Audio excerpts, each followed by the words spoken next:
Hi, Claudia. Hi, Jenny.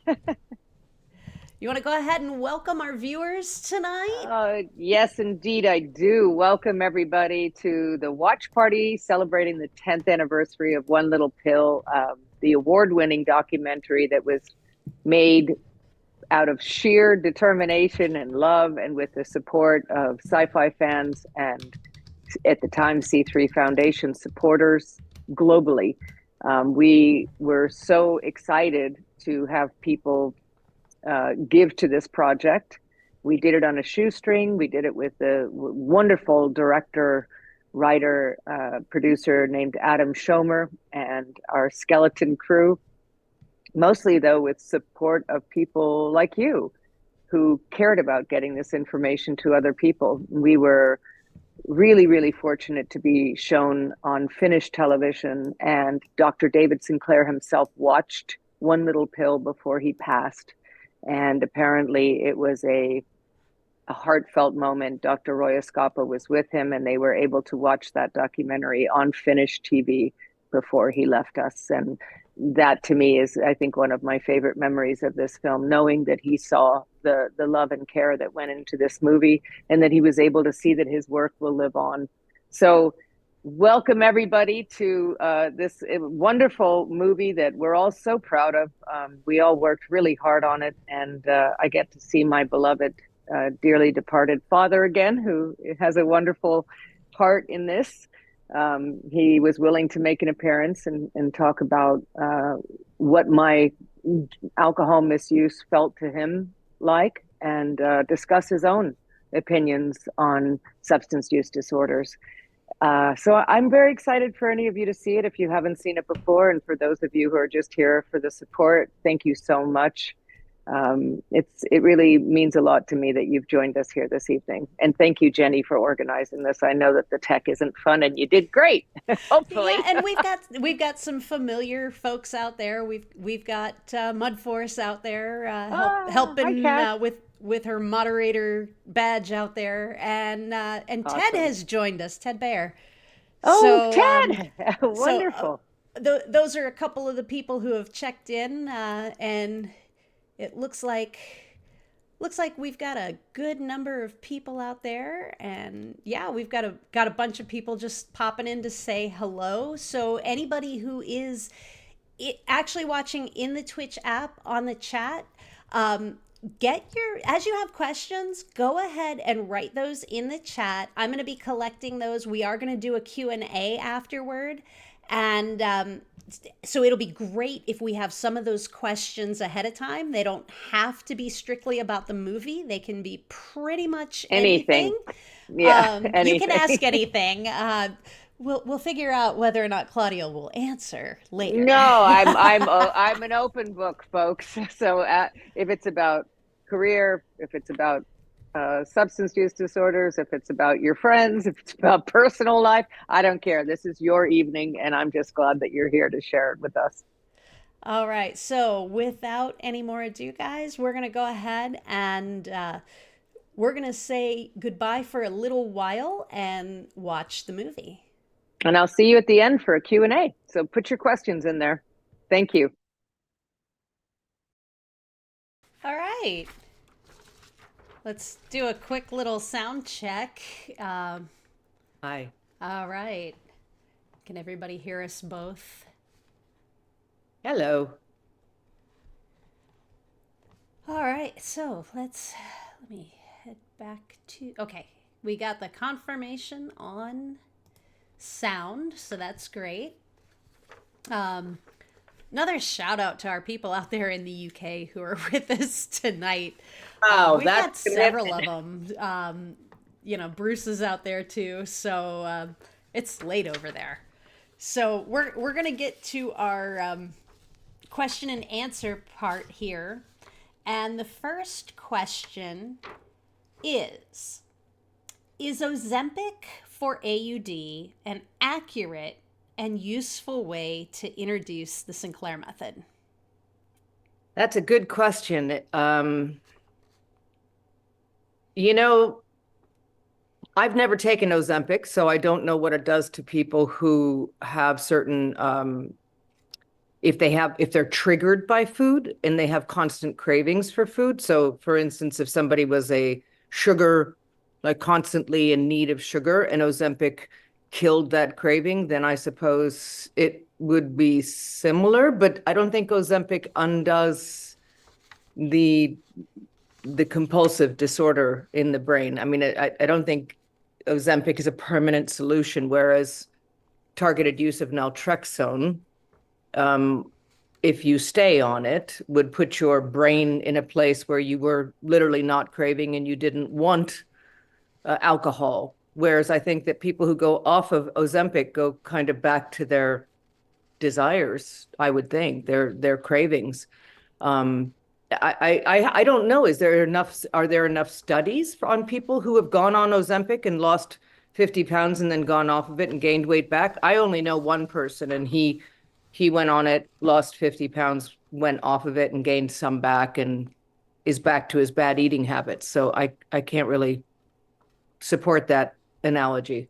Yeah, I mean, Bruce just weighed in and said the GLP-1 antagonist works on the sugar receptor and not the opiate receptor.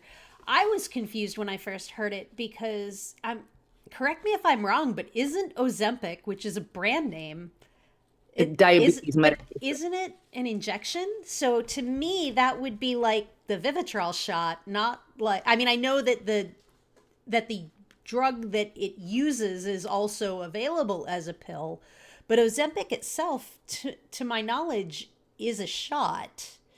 I think the confusion comes in because the UK press recently had a lot of articles that were calling it the Ozempic for alcohol misuse. But And then I've also seen that they're actually looking at Ozempic for treating alcohol use disorders. So calling it Ozempic, calling the Sinclair method and naltrexone Ozempic for AUD, yeah, it's is redundant. going to be incredibly confusing.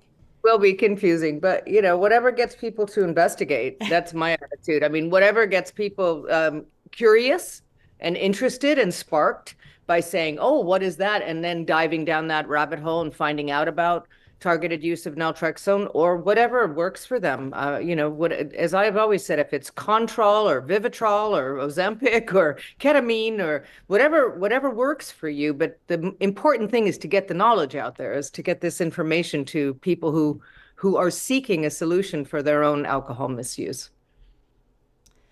Okay, the next question is one that honestly we haven't gotten in one of these, so it's a brand new question for you. Oh boy. How did you get clearance for the West Wing clip? Oh gosh, that would have been Adam Schomer would have applied for that, and there could have been a little. I mean, he must have received permission to use it, but I think there's also a thing about time, like if you use less than a certain amount of seconds. But in any event, I'm presuming he got permission. I hope so. Well, it's been 10 years and no one's told us to 10 take it years out. that somebody's complained. It's funny because I did a short film years ago and I used a song by the Electric Prunes, which was the father of somebody involved with the film, was an original band member of the Electric Prunes and gave us verbal permission to use the song.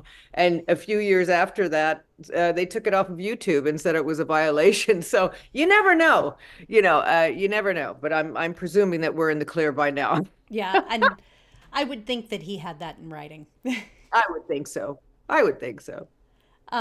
So the next question is, are you still in touch with Steve or anyone from the film? Very good question. I have always wanted to continue following up. I kept in touch with Steve and with the gal in the winery, Patricia,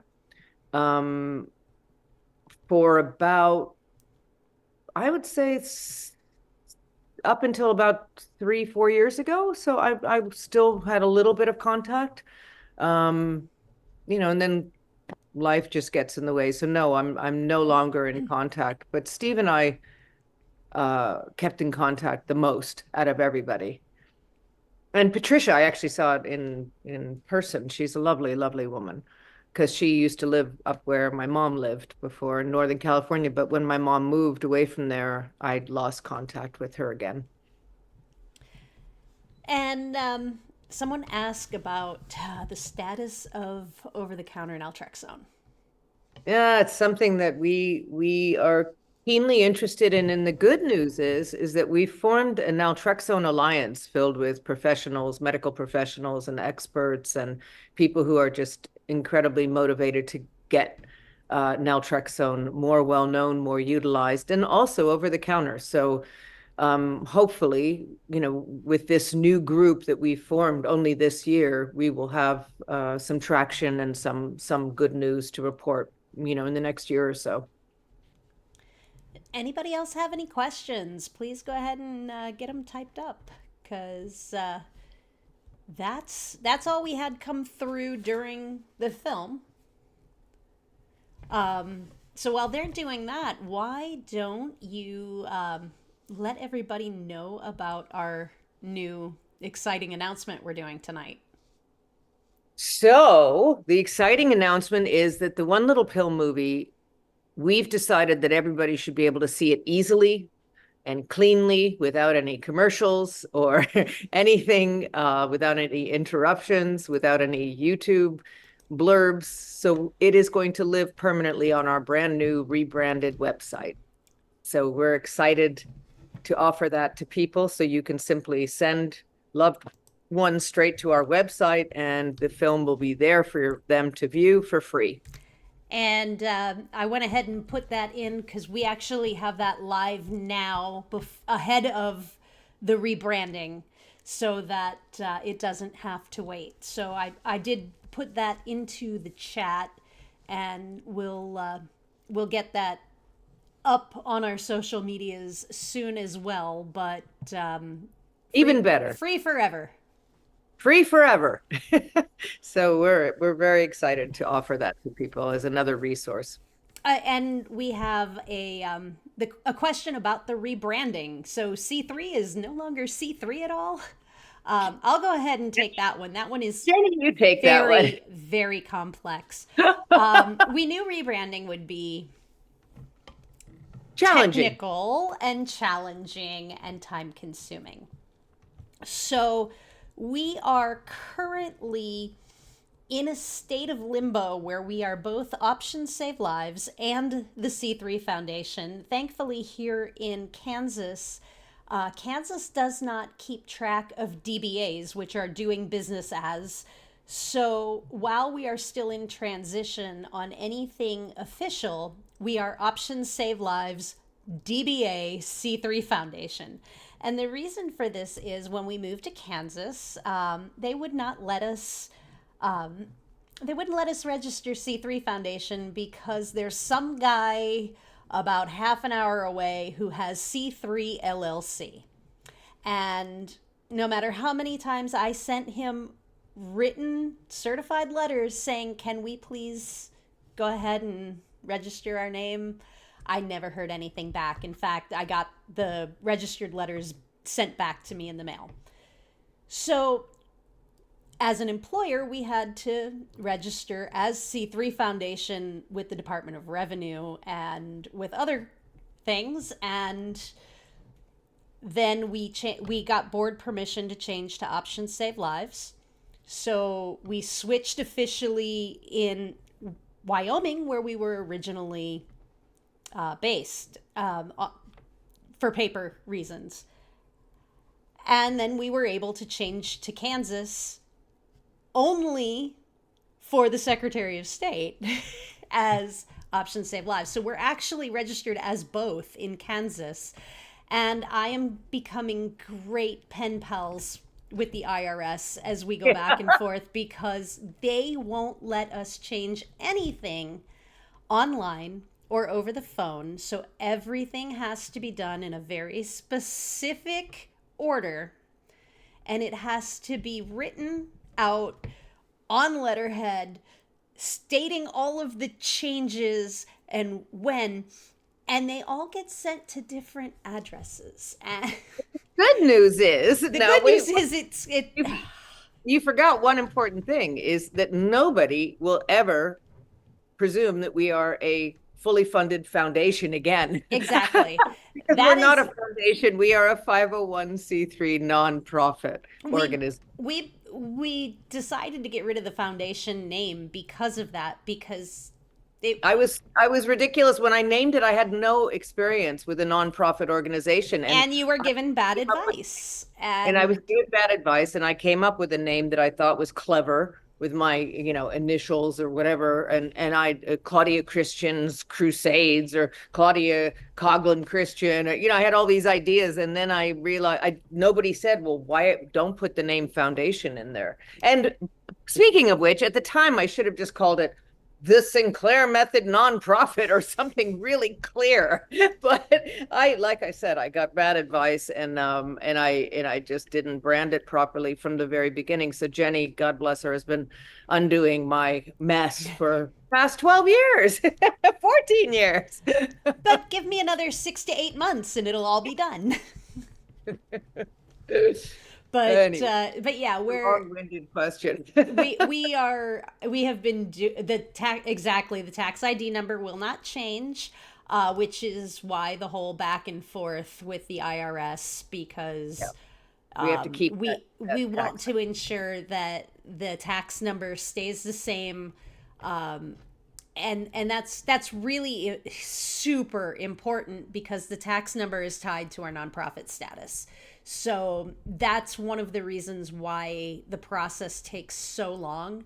Otherwise, we would have just simply been able to apply for a brand new EIN and effectively shut down C3 Foundation and open Options Save Lives, and cut ties real quick and do it that way. But as a nonprofit, it might be quicker, but it would have come up with the worst possible outcome.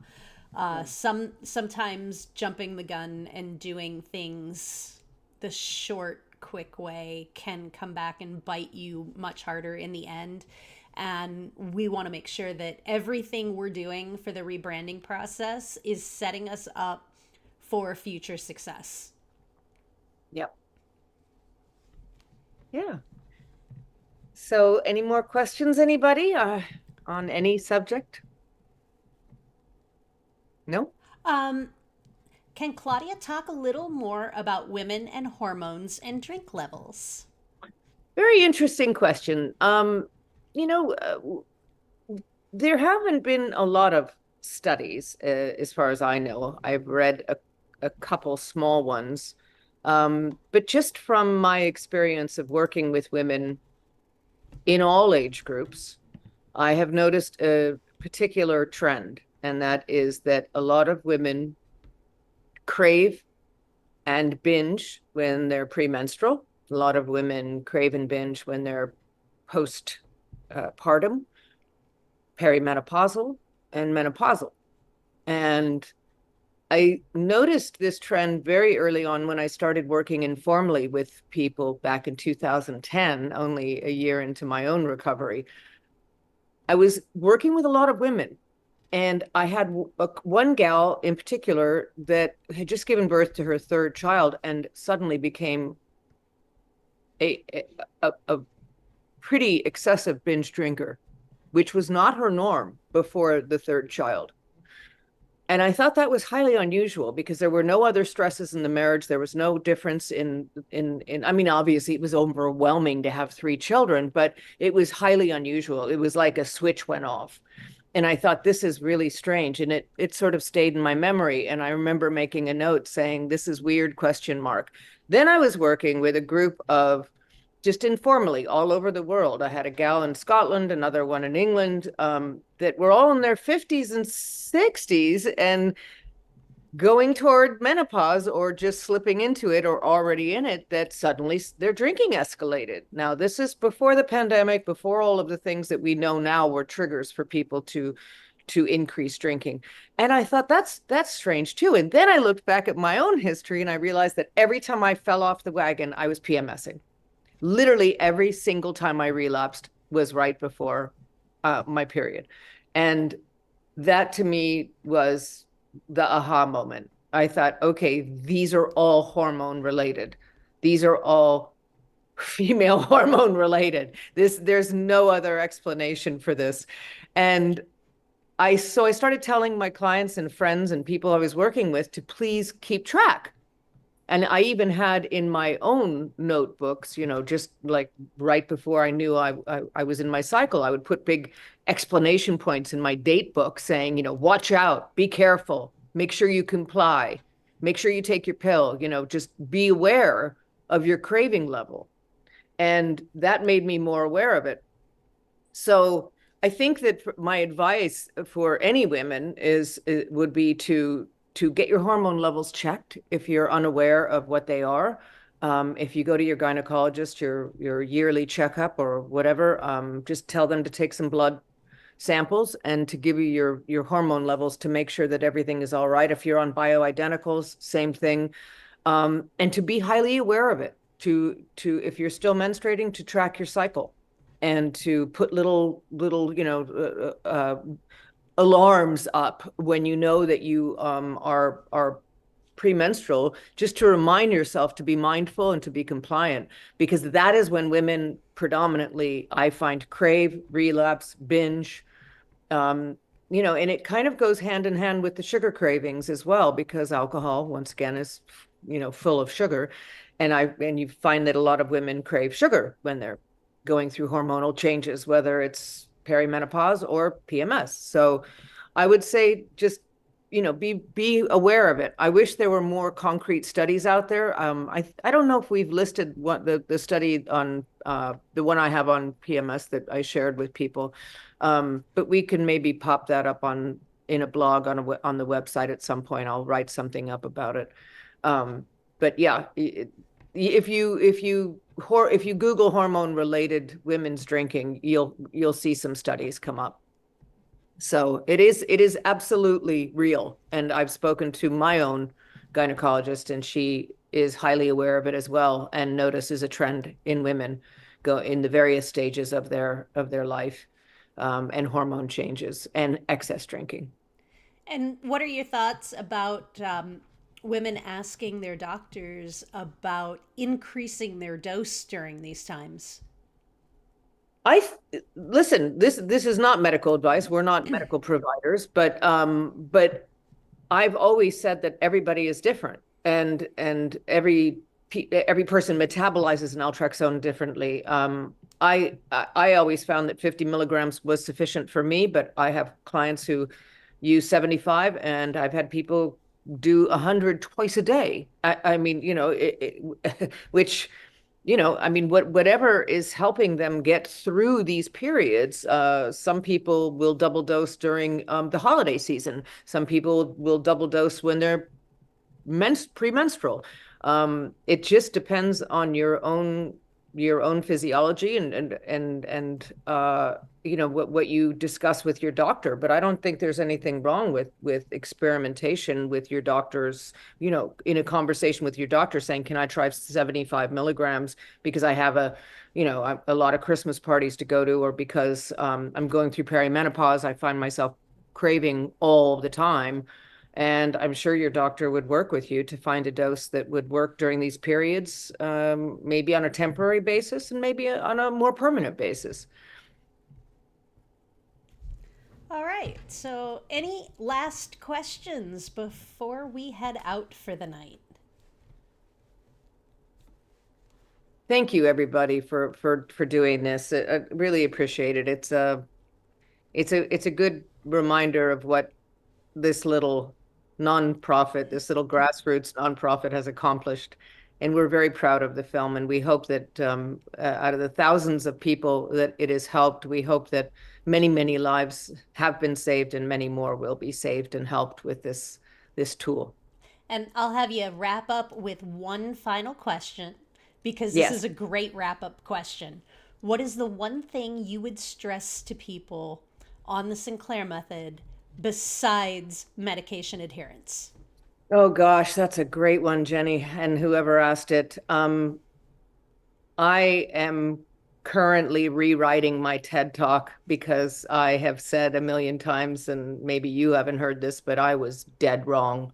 This is not just a biological issue. I did not really recover until I started addressing the underlying issues in my life. And I think for both men and women, but women in particular, we are constantly told to be something that we're not. We're constantly denying our true wild spirits. And we're constantly trying to conform and fit in, whether it's our size, the way we look, who we love. I mean, everything. We're constantly conforming. And a lot of this is stifling. It starts at such a young age. It starts around the age of 10 when we start to adapt to civilization's desires of how a woman should be, how a little girl should be. And I think that for some people who are highly sensitive, this can result in a quenching of your own natural being. And we are told to not respond if we're sexually abused, or if we are, or maybe it was our fault, or if somebody admonishes us, we suck it up. All of these things. And for men, they're told not to cry, not to react, not to feel. And so all of these things tarnish and diminish the human spirit, the natural person we are born to be. And I feel like Gabor Mate says that all of this childhood trauma stems directly from the very early signs of how we react to pain and hurt. And that later on in life, as it piles on, can result in a substance use disorder or an eating disorder or a self-harming issue. I think the number one thing to do is to work on the why, is to understand why, and to unravel that tapestry of your life and to pick out those threads and say, why did that hurt me? Why do I have to drink around my aunt, my brother, my mom, my dad, my boyfriend? Why was I hammered during my marriage? Why do I lash out? All of these tough questions. Why do I have an internal ache or anger every time I'm around this person or at work, or, all of these discomforts that we feel as human beings? If we keep pushing them down with food or booze or drugs, they're going to stay down and they're going to manifest in another physical issue, whether it's a health issue or another substance use disorder or a porn addiction or an online addiction or whatever it is. So that's the thing I would say work on in recovery, is understand yourself, try to forgive yourself, try to love yourself, try to understand other people's actions. I'm not saying forgive them, but understand their position.